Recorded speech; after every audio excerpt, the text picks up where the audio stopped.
Welcome to prime time debate. తెలంగాణలో RTC సమ్మె ఉధృతమవుతుంది. ఈరోజు 3వ రోజుకు చేరింది. ఎలాగైనా సమ్మెను విరమింపజేయడమే లక్ష్యంగా ప్రభుత్వం కూడా రంగంలోకి దిగింది. నిన్న నర్సంపేట జిల్లాలో ఓ డ్రైవర్ శంకర్ గౌడ్ బలవన్మరణానికి పాల్పడడం, ఆయన చనిపోవడం, ఈరోజు ఆయన మృతదేహం సాక్షిగా ఈరోజు వరంగల్లో పెద్ద ఎత్తున బీజేపీ, బీఆర్ఎస్, మిగిలిన పక్షాలన్నీ ఒకవైపు, ప్రభుత్వం మరోవైపు, పోలీసులు ఒకవైపు రోజంతా కూడా డెడ్ బాడీతో వరంగల్ నడి రోడ్డుపై కొంత ఆందోళన చేశారు కార్మికులు.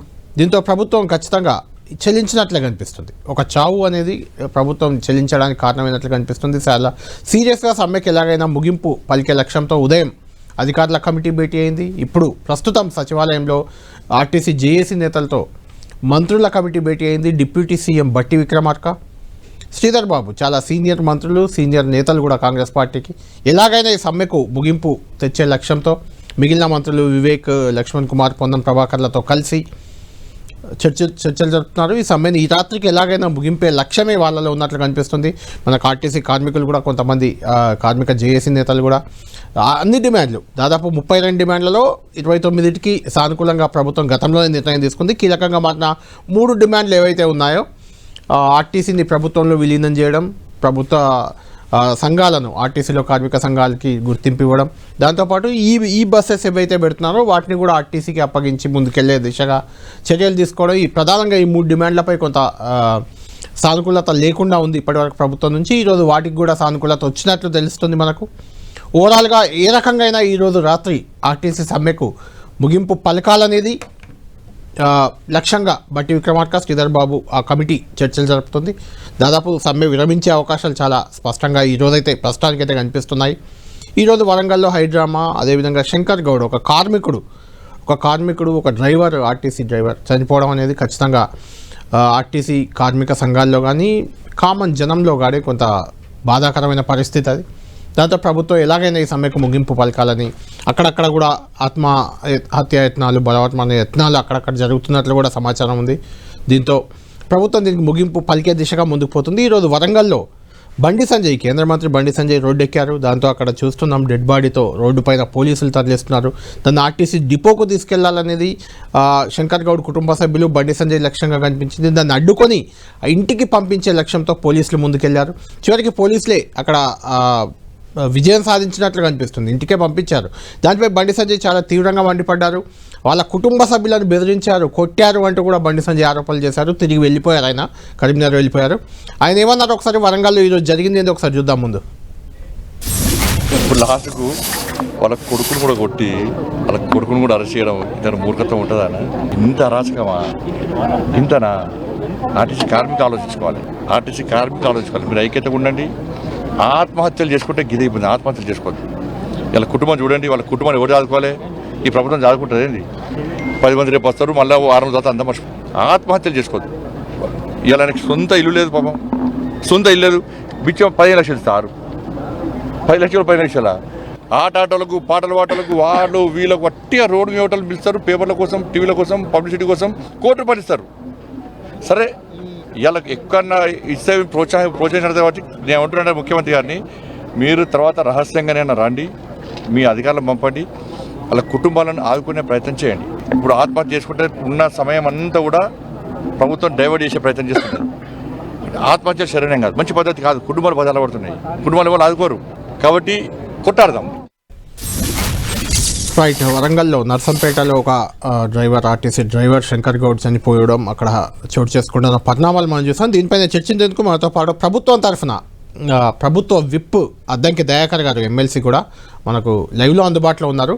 దయాకర్ గారు, మీతో మాట్లాడే ముందు శ్రీనివాస్ గౌడ్ గారు మాజీ మంత్రి, టీజీఓ అధ్యక్షుడు కూడా ఆయన, గతంలో ఉద్యోగ సంఘాలు, కార్మిక సంఘాలతో సంబంధాలు ఉన్న నాయకుడు కూడా ఆయన.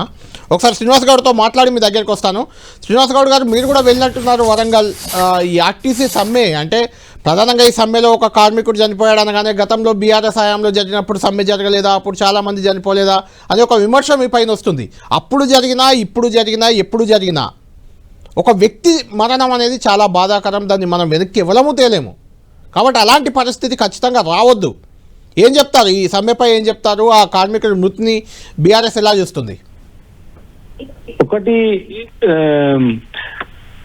ఇప్పుడు జరిగిందా అప్పుడు జరిగిందా అని కాదు, ఈ ప్రభుత్వం ఉందా ఆ ప్రభుత్వం ఉన్నదని కాదు.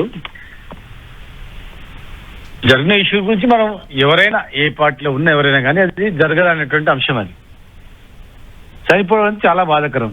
ఆనాడు తెలంగాణ గురించి ఎట్లయితే శ్రీకాంత్ ఎట్లయితే చనిపోయిందో ఆవేశంతో, అరే ఆయన ఒక ఆలోచనతో నా తర్వాత నన్న ఎట్లయినా మారుతారా అయింది, అందరూ నాయకులందరూ ఒకటి అయితే లేదని ఎట్లయితే చనిపోయాడు. ఈరోజు ఆయన టెంప్ట్ అయిపోయాడు. అరే మాకు టెంట్లు ఇస్తలేరు, టెంట్లు వేయడానికి టెంట్లో సామాన్లు ఇస్తలేరు, తాగడానికి నీళ్లు సప్లై చేయడానికి కూడా ఎవరు వస్తలేరు, ఎండలు ఉన్నాం కదా, అసలు ఏంది అనేది టెంప్ట్ అయ్యి ఆవేదన చనిపోయాడు. చాలా బాధాకరం, దురదృష్టకరం. ప్రజెంట్ ఇప్పుడు అది మళ్ళా రాకుండా జరగకుండా ప్రభుత్వం చూసుకోవాల్సిన బాధ్యత ఉంది. ఇప్పుడు మేము అన్ని చేసినాము, మేము చాలా బాగా చేసినాము, లేకపోతే అంతకుముందు ఇంకా బాగా చేయలేదని కాదు క్వశ్చన్. మేము చేసాక మేము చేసినాం, ఇలా వీళ్ళకి అధికారం ఇచ్చారంటే మేము బాగా చేయనందుకే కదా. వాళ్ళ దృష్టిలో మాకన్నా బాగా చేస్తారు అనే ఉద్దేశంతో అధికారం ఇచ్చినప్పుడు ఆ ప్రభుత్వం ఏంటంటే బాధ్యతాయుతంగా కొంత చొరవ తీసుకొని ఇమ్మీడియట్ గా అటువంటి ఆంక్షలు పెట్టకుండా వాళ్ళతో చర్చలు జరుపుకుంటా మాట్లాడుకుంటా వాళ్ళకు భరోసా కల్పించాల్సిందే ఉండే అధికారులన్నా మంత్రి అన్నా ఎవరైనా కూడా. ఇప్పుడు ఏమైంది, మేము ఇప్పుడు మహబూబ్నగర్లో మొన్న పోయినాం, అంత ఎండలో కూర్చున్నాను. ఏమైందా అంటే టెంట్లు వేస్తే కేసు బుక్ చేస్తామని చెప్పి ఇక్కడ తాండూరులో కూడా వాళ్ళంతా టెంట్లు వేయద్దు అని చెప్పి ఒక టెంట్ హౌస్ ఇస్తే వాళ్ళని కేసు బుక్ చేసాం. ఇంకొకటి వాటర్ సప్లై సామాన్లు సప్లై చేస్తే వాళ్ళ మీద కూడా కేసు బుక్ చేసింది. అసలు ఇటువంటి పరిస్థితి మంచిది కాదన్నది. ఇప్పుడు మేమేదో నింద ఆరోపణ చేసి వాళ్ళ మీద ఎట్టేయడం కాదు, వాస్తవం కాదని ఆలోచన చేసుకోవాలి. వాస్తవంగా అది ఎవరైనా కూడా ఒక బాధ్యత తీసుకొని చేయకుండా ఉండాల్సింది. ఇలా ఆర్టీసీ కార్మికులకు మేము చేసినాము, మాకన్నా బాగా చేస్తామన్నారు, ఇచ్చిండ్రు. మేము ఉన్నప్పుడే క్యాబినెట్ లో మేము డిసిషన్ తీసుకున్నాము, తర్వాత జియో ఇష్యూ చేసినాము. ఎలక్షన్ కోడ్ వల్ల ఆగిపోయింది. ఓకే, మీరు కొనసాగింపు మీరు కూడా చేస్తామన్నారు కదా, ఇమ్మీడియట్ గా చేసింటే బాగుండే, లేకపోతే వాళ్ళతో మాట్లాడితే బాగుండే, సమ్మెకోకముందే చర్చ జరిపినా బాగుండే. వాళ్ళు డే 1 నుంచి ఏంటంటే వీళ్ళు వెనకాల ఉన్నారు, వాళ్ళు వెనకాల, దాని మీద దృష్టి పెట్టింది తప్ప వాళ్ళు ఇప్పుడు ఆ కాంగ్రెస్ అనుబంధం ఉన్న సంఘం కూడా చేస్తుంది. కాంగ్రెస్ అనుబంధమైనటువంటి సంఘం కూడా వాళ్ళు కూడా చేస్తున్నారు. మరి వాళ్ళు కాంగ్రెస్ లో ఉన్న ఒక గ్రూప్ కావాలని పొద్దువాలని చేస్తుందా అనొచ్చు కదా. ఒకటే చెప్తా, ఎవరున్నా కూడా ఏంటంటే దాన్ని ఇంకెవరు చనిపోకుండా ఎట్లా చర్యలు చేపట్టాలా, లేకపోతే ఏ బాధ్యత తీసుకుందాం, ఏ రకంగా వాళ్ళని భరోసా కల్పించాలా, సమయం అడుగుదామా, ఇంకా ఎట్లా ఏదో ఒకటి చెప్పాలా. ఇట్లా ఉట్టి చెప్పకుండా ఉట్టిగా దాటేస్తే కాదు. ఇలా చనిపోయిండు, ఇంకొకరు చావుకు కారణం కావద్దు. ప్రభుత్వం బాధ్యతగా వ్యవహరిస్తే ఒకవేళ చర్చలు జరిపితే సక్సెస్ అవుతుంది. రైట్, ఒక్క నిమిషం మీరు లైన్ లో ఉండండి. అద్దంకి దయాకర్ గారు మనకు లైవ్ లో అందుబాటులో ఉన్నారు. దయాకర్ గారు కూడా ఉద్యమంలో చాలా కీలకంగా ఉన్నారు. దయాకర్ గారు మీకు చాలా తెలుసు, ఆర్టీసీ కార్మికులు తెలంగాణ ఉద్యమంలో సకల జనుల సమ్మెలో వాళ్ళ రోల్ ఎంత కీలకమో మీకు తెలుసు. చర్చలు కూడా జరుగుతున్నాయి, ఇప్పుడు సీరియస్ గానే జరుగుతున్నాయి. సమ్మె కూడా ఈరోజు ముగిసే అవకాశం ఉందని వాళ్ళు కూడా కొంత ఆశాభావంతోనే ఉన్నారు. ఏదేమైనా ఒక వ్యక్తి, ఒక కార్మికుడు శంకర్ గౌడ్ చనిపోవడం, ఈరోజు వరంగల్లో చూసాం మనం, బండి సంజయ్ అక్కడికి వెళ్ళడం, దానిపై మీరు కూడా రియాక్ట్ అయ్యారు, రాజకీయం శివరాజకీయం చేస్తున్నారని. శివరాజకీయాలు ఎవరు చేసినా తప్పే, కానీ ఈరోజు సమ్మెకు వెళ్ళేదాకా చూస్తూ ఊరుకున్నారు. 40 రోజుల క్రితమే సమ్మె నోటీస్ ఇచ్చినా సమ్మెకి వెళ్ళేదాకా మీరు ఆపలేకపోయారు. సమ్మెకి వెళ్ళేదాకా అంతకుముందు మేలో ఒకసారి, గత ఏడాది కాలం క్రితం చర్చించారు. మేము మేనిఫెస్టోలో ఉన్న అంశాలే కదా అమలు చేయమంటున్నాము. ఏంటిది అనేది ఒక ప్రశ్న. రెండో ప్రశ్న, కనీసం సమ్మె చేసే వాళ్లకు తాండూరు పోలీసులు ఒక నోటీస్ నా దగ్గర ఉంది. తాండూరు పోలీసులు ఇచ్చిన నోటీసు, వాళ్ళకి ఎవరు టెంట్ హౌస్లు ఇవ్వద్దు, కన్వెన్షన్ హాల్ ఇవ్వద్దు, సంబంధించిన వ్యక్తులకు ఇది ఇల్లీగల్ సమ్మె, ఇది సమ్మెకు అనుమతి లేదు, దీనికి ఇస్తే మీపై కేసులు పెడతామని పెట్టారు కూడా. ఇలా సమ్మెను అణిచివేసే ధోరణి ప్రభుత్వం చూపిందనే విమర్శకు ఏం చెప్తారు?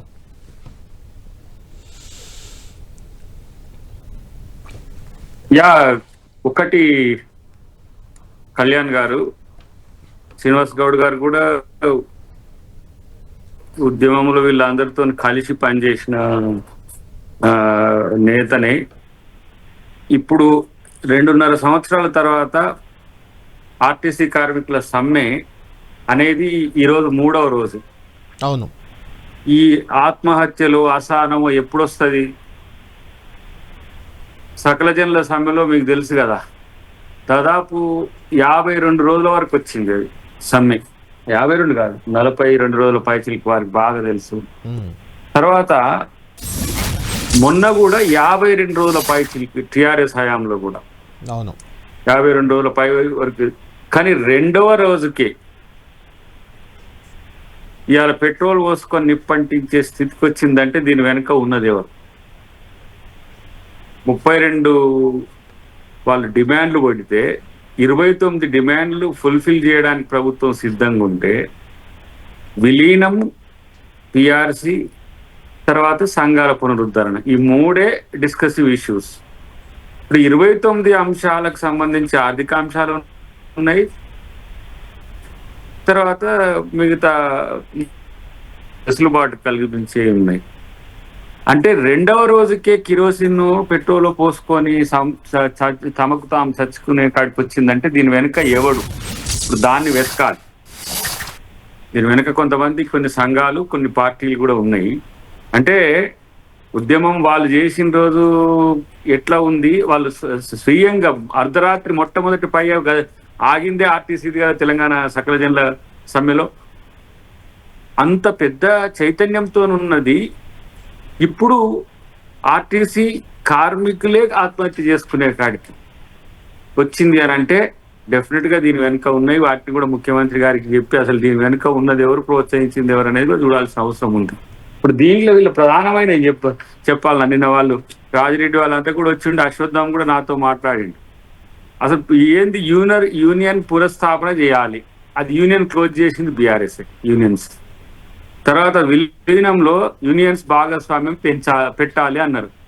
విలీన ప్రక్రియ ఆంధ్రప్రదేశ్లోనే ఎంత కాంట్రడిక్షన్ ఉండి అక్కడ తలకాయ కొట్టుకుంటారు అక్కడ కార్మికులు. వాటిని అధ్యయనం పక్కన పెడితే ఇప్పుడు దీంట్లో ఒక కమిటీ వేయాలి, దీంట్లో వాళ్ళని చేయాలనేది వీళ్ళ డిమాండ్. ఎట్లాంటివి ఉన్నాయి చిన్న ఇప్పుడు పిఆర్సీ 2021, 25 ఇవ్వాలి, 1 టర్న్ ఇవ్వాలనేది వాళ్ళ డిమాండ్. అది చర్చలో ఉంది. రిటైర్మెంట్ బెనిఫిట్స్ న్యాచురలే, కారుణ్య నియామకాల్లో రెగ్యులర్ ప్రాతిపదికన ఇవ్వాలనేది, ఎప్పుడు ఇవ్వాలి కారుణ్య నియామకాల్లో.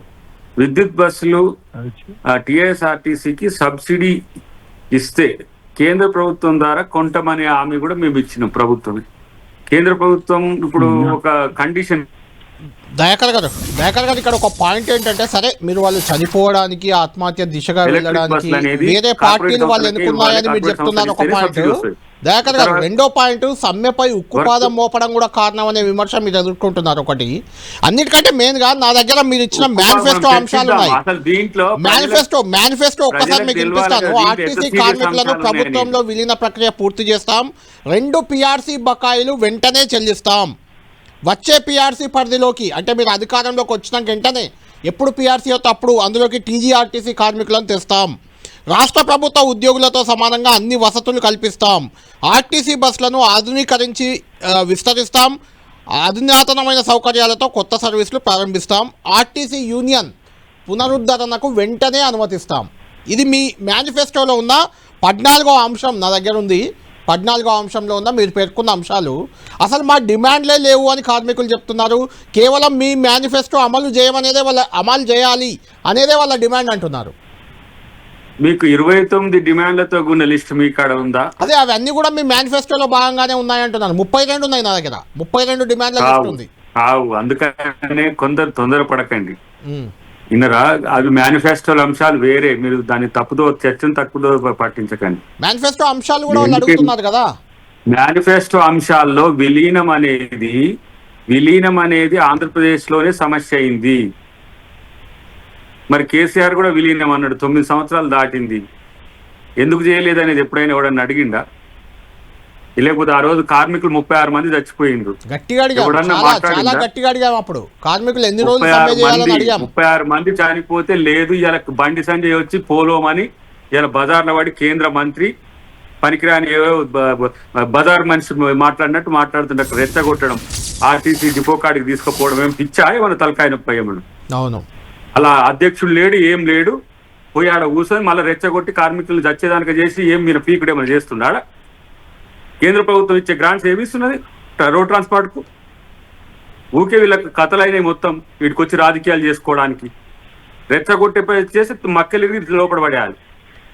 చస్తుంటే ఒక కాంచి వీళ్ళకి శవయాత్రలా ఆడికి తీసుకుపోయి ఎవరైనా టెంప్టేషన్స్ తీసుకుపోయి డిపో ఆడ తీసుకుపోయి పెడతారా? ఎవరన్నా పెట్టనిస్తారా? హోంశాఖ సహాయ మంత్రి కాదు, బుద్ధి ఉండొద్దా? ఇవే కథలా చేసేయి.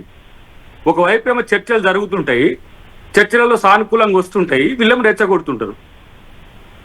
నాయకులా లేకపోతే కార్మికులను చంపే ఇట్లాంటి రెచ్చగొట్టే ఒక భక్షకుల అనేది ఆలోచించుకోవాలి కదా.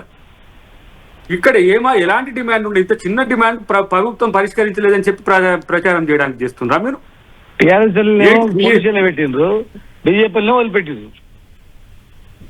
ఇప్పుడు అసలు బీజేపీలో ఈ కథ ఏందో నాకు అర్థం కావట్లేదు. ఫస్ట్ ఇప్పుడు బీఆర్ఎస్ కి సంబంధించిన నాయకులు ముందు నుంచి కూడా కొట్లాడుతుండ్రు, వాళ్ళు కొంచెం మేము మద్దతు ఉంటామంటారు. సరే వాళ్ళు వెనక ఉన్నది నాకు తెలుసు, థామస్ రెడ్డి ఎందుకు మాట్లాడుతున్నాడు, అశ్వత్థామ రెడ్డి ఎందుకు మాట్లాడతలేడు, లేకపోతే ఇతరత్ర సంఘాల నాయకులు ఏఐటీసీ వాళ్ళు ఎందుకు మాట్లాడుతారు, సిఐటి వాళ్ళు ఎందుకు మాట్లాడతలేరు, స్టాఫ్ అండ్ వర్కర్స్ అంతా దాని రికార్డు ఉన్నది.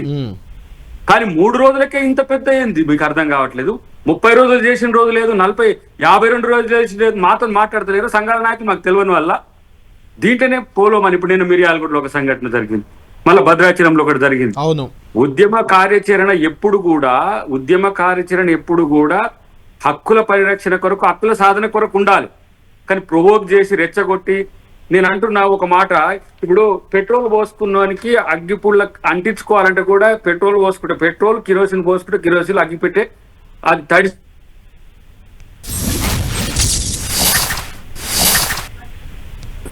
ఎట్లా కాలుతున్నారు వీళ్ళు? ఏంది కథ? ఎట్లా అసలు బాగా అంటే అది మీరే తెలుసాలి దయాకర్ గారు, అది మీరే తెలుసాలి. అంటే మీ అనుమానంలో వాస్తవం ఉంటే మీరే తెలుసాలి, అధికారంలో ఉంది మీరే కదా తేల్చాలి. దాని మీద కమిషన్ ఇట్లా ప్రతిసారి ఇట్లా కాలిపోతుంటే ఎవరు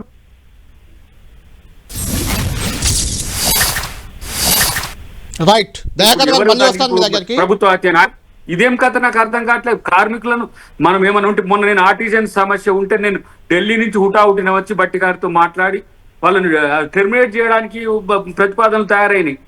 అది వాళ్ళు మన కార్మికులు ఉద్యమంలో వాళ్ళు ఎంత సీరియస్ గా పనిచేసారో శ్రీనివాస్ గౌడ్ గారికి తెలియదా?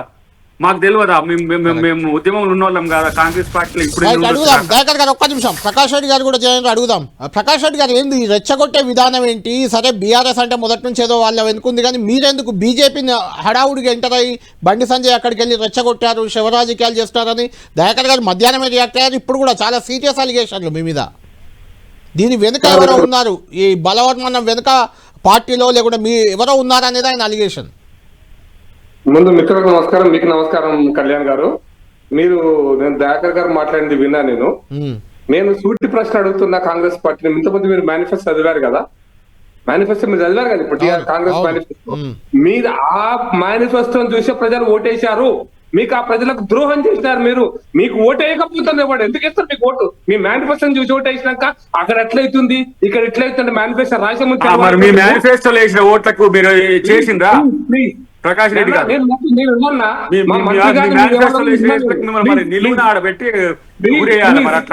అంటే కాంగ్రెస్ పార్టీ నాయకులు అంత కలివిగానటువంటి వాగ్దానాలు చేసినటువంటి ద్రోహులు, ప్రజా ద్రోహులు. ఈ ద్రోహాన్ని ఎండగట్టడం కోసమే నేను మళ్ళీ క్లారిటీ చేస్తాను. తెలంగాణ ద్రోహులు కదా మీ వాడు ఎవడు? వాడు తేజస్వి సూర్య గారు. మేము తెలంగాణ ద్రోహులమే, అందుకోసమనే తెలంగాణ ఇవ్వడమే పాకిస్తాన్ తెలంగాణ ద్రోహులు మాట్లాడినట్టు కాకలేదు మీకు. మీరు మాట్లాడతారని మీరు మాట్లాడాక నేను మాట్లాడు మూసుకొని అప్పుడేమో కాము ఏడిపోయినప్పుడు బండి సంజయ్ అప్పుడు నోరు లేదా? అప్పుడు ప్రశ్నించరాదా? తెలంగాణ మీద విషయం నింపుతుంటే ఇక్కడికి వచ్చేమో ప్రజలు రెచ్చగొట్టేసి కార్మికులను రెచ్చగొట్టి ప్రేరేపించడానికి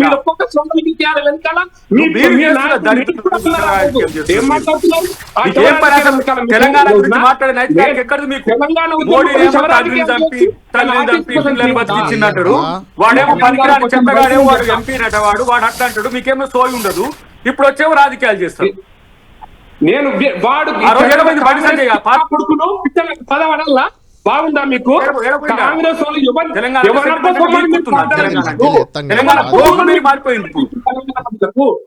ప్రజలకు ఎవడబ్బు పంపిస్తామని వాగ్దానం చేసిండ్రు? ఎవరి కోసం వాగ్దానం చేసిండ్రు మీరు తెలంగాణ ప్రజలకు? అసలు మీరు ఎవరు తెలంగాణకు? మీరు ఎవరు అసలు మీరు తెలంగాణకు? తెలంగాణ ద్రోహులు మీరు తెలంగాణకు మాట్లాడే నైతిక రాజకీయాలు ఎక్కడ మీకుందా? బండి సంజయ్ గారు రాత్రి హత్య జరిగిన తర్వాత నేను అగ్గిపుల్లకి ఎవడా? బండి సంజయ్ మన పిచ్చిలు వేస్తాం మళ్ళా. నోరెటు పోయింది. ఏం మాట్లాడుతున్నారు మీరు? బండి సంజయ్ హోమ్ మినిస్టర్ ఏం మాట్లాడుతున్నారు? బండి సంజయ్ పోకూడదా? బండి సంజయ్ తెలంగాణ ఆత్మగౌరవం పోయినప్పుడు అంటే ముఖ్యమంత్రి ఏడికి పట్టాడికి పోవచ్చు, మీ మంత్రులు ఏడికి పట్టాడికి పోవచ్చు, మీరు ఎట్లా పడితే అప్పుడు ఎట్లా రాజకీయాలు చేయొచ్చు, శవ రాజకీయాలు మీరు చేస్తారు. మీరు మీకంటే పెట్టిన రోజున ఉద్యమాలు లేరు, తెలంగాణ అంటే కుట్రాలు లేరు, ఇక్కడికి వచ్చి పంచాయతీ పెట్టి చంపడానికి. అంటే మీరు శవ రాజకీయాలు ఎక్కడ చేసారు? ఢిల్లీ నుంచి గల్లీ దాకా మీరు 1200 మంది శవాల మీద రాజకీయం చేసిన కాంగ్రెస్ పార్టీ కదా. కాంగ్రెస్ పార్టీ తెలంగాణ ఉద్యమంలో 1200 మంది శవాల మీద రాజకీయం చేసిన పార్టీ మీరు. మీరు కదా దానికి కూడా మీ శవ రాజకీయాలకు మీరే మీ పొత్తులో ఉన్నోళ్ళు కదా. కాంగ్రెస్ పార్టీ దయాకర్ గారు అంటే నేను దయాకర్ గారిని వ్యక్తిగతంగా సారీ దయాకర్ గారు అంటారు, కాంగ్రెస్ పార్టీ కారణము. ఇదే రేవంత్ రెడ్డి గారు ముఖ్యమంత్రిగా సోనియమ్మ దైవమని మాట్లాడిన రోజున ఏ శవ రాజకీయాల కోసం దైవాన్ని మాట్లాడి, ఏ శవ రాజకీయాల కోసం దైవాన్ని మాట్లాడి.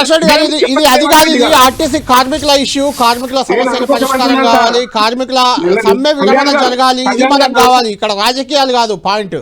కళ్యాణ్ గారు ఒక్క నిమిషం చెప్పండి చెప్పండి. నేను నిన్న బండి సంజయ్ గారు రాత్రి హైదరాబాద్ లో ఉన్నాడు. రాత్రి చనిపోయిన తర్వాత అక్కడికి వెళ్ళినాడు. ఆయన ఎక్కడ ఆయన ఆత్మహత్య చేసుకోమని రెచ్చగొట్టలే. బండి సంజయ్ గారి ప్రకటన కూడా లేదు నిన్న దాకా, రాత్రి దాకా, పొద్దున దాకా. హలో చెప్పండి ప్రకాష్ రెడ్డి గారు. బండి సంజయ్ గారి ప్రకటన కూడా లేదు. కానీ దురదృష్టం ఏంటంటే మీరు వాడికి పోయిన తర్వాత ఉన్న ఉద్రిక్త పరిస్థితులలో ఎంతో కొంత మాట ఒక రాజకీయ పార్టీగా, ఒక ఎంపీగా, ఈ ప్రాంతం నుంచి ప్రాతినిధ్యం వహిస్తున్న ఎంపీ ఒక బాధ్యతగా పోయినాడు. దానికి శివ రాజకీయాలు చేస్తారంటే దానికి ఇప్పుడు నేను ఇవాళ పొద్దున పోయినా అండి బండి నిన్న కాల్చినప్పుడు బండి సంజయ్ లేడే ఆడ. బండి సంజయ్ ప్రకటన లేదే. ఇష్టం వచ్చినట్టు మీరు బట్టగాల్చి మీద రాజకీయ పార్టీ మీద పడేస్తే మీ సమస్యలను తప్పించుకోవడానికి, ఆర్టీసీకి ఇచ్చిన వాగ్దానాలు, ఆర్టీసీ కార్మికులకు మీరు ఇచ్చిన వాగ్దానం తప్పించుకోవడానిక. అంటే ఇప్పుడు బండి సంజయ్ తప్ప అయిపోయిండు, చర్చ అంతా బండి సంజయ్ మీద పోవాలన్నా మీరు?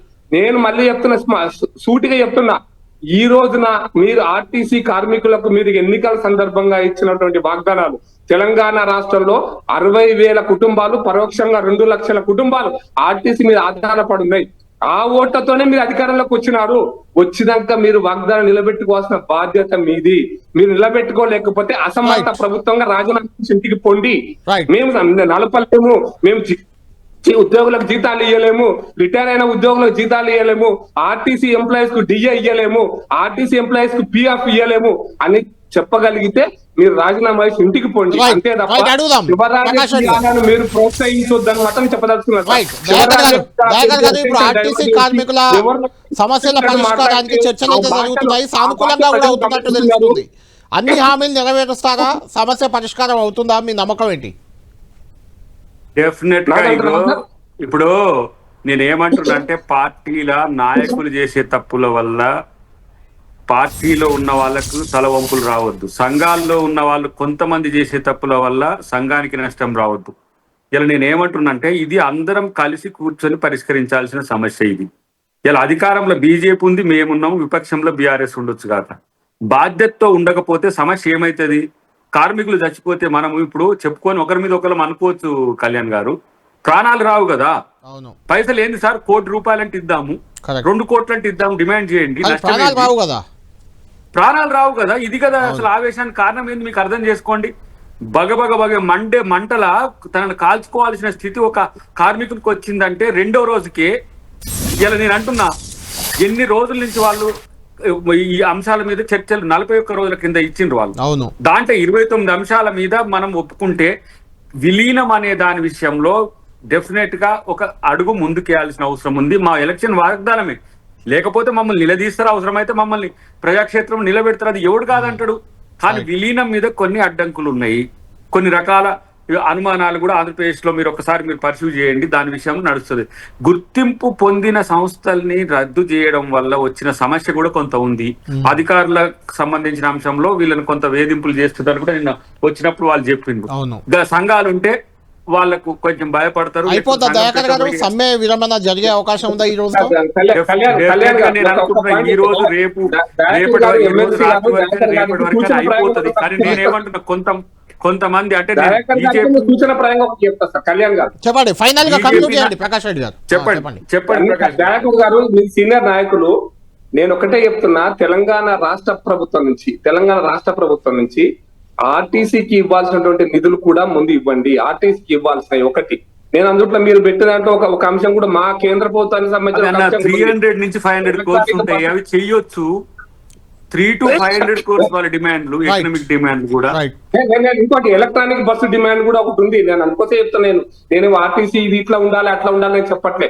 మీరు ఆ ఎలక్ట్రానిక్ బస్సుల విషయంలో కూడా మారుతున్న పరిస్థితులకు అనుగుణంగా ఆర్టీసీ కూడా మారాల్సిందే.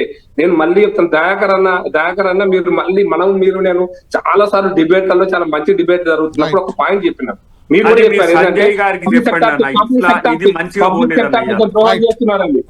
ఆర్టీసీ కూడా ఒక పబ్లిక్ సెక్టారే, మీరు పబ్లిక్ సెక్టర్ ను కాపాడతామని చెప్పినటువంటి మీరు ఆర్టీసీని కాపాడాల్సిన బాధ్యత మీ మీద ఉంది. చూద్దాం ప్రకాష్ రెడ్డి గారు, చూద్దాం. థ్యాంక్ యూ ప్రకాష్ రెడ్డి గారు, థ్యాంక్ యూ అద్దంకి దయాకర్ గారు. చూద్దాం. థ్యాంక్ యూ శ్రీనివాస్ గౌడ్ గారు. మొత్తానికి ఆర్టీసీ సమ్మెనైతే విరమింపే దిశగా ప్రభుత్వం అయితే రంగంలోకి దిగింది. శంకర్ గౌడ్ చనిపోవడం ఖచ్చితంగా ఆయన ఆత్మహత్యకు పాల్పడడం, బలవత్మానానికి పాల్పడడం బాధాకరం. దానికి అలాంటి పరిస్థితి మళ్ళీ ఏ కార్మికుడు కూడా రాకుండా ప్రభుత్వమే ముందుకొచ్చి చర్య తీసుకోవాల్సిన అవసరం ఉంది. ఆ చర్యలో భాగంగానే చర్చలు జరుపుతున్నారు. ఈ చర్చలు ఫలిస్తాయని మనం కూడా భావిద్దాం. ఆర్టీసీ కార్మికుల కోరికలు తీరాలి, చర్చలు ఫలించాలి, ప్రజలకు కూడా ఎలాంటి ఇబ్బందులు జరగకూడదు. ఇది ప్రైమ్ టైమ్ డిబేట్.